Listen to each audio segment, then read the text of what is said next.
संतोष देशमुख हत्या प्रकरणी बीड मकोका न्यायालयातील सुनावणी संपलेली आहे। वाल्मिक कराडनं जगमित्र कार्यालयात खंडणी मागितली असा युक्तिवाद उज्ज्वल निकम यांनी केलाय।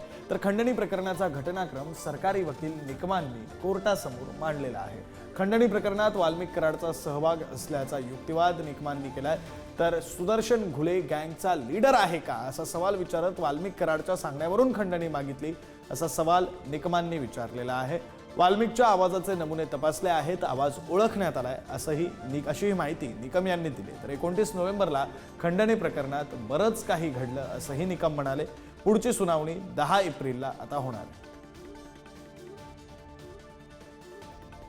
प्रत्येक घटनेच्या तारखेविषयी आमचा जो पुरावा आहे, यातील संघटित गुन्हेगारी ही कशी फोफावली गेली आणि यातला म्होरक्या जो गँग लीडर सुदर्शन घुले आहे, हा मुख्य आरोपी जो वाल्मिक कराड याच्या म्हणण्यानुसार कसा वागत होता हे देखील आज न्यायालयात आम्ही स्पष्ट केलेलं आहे।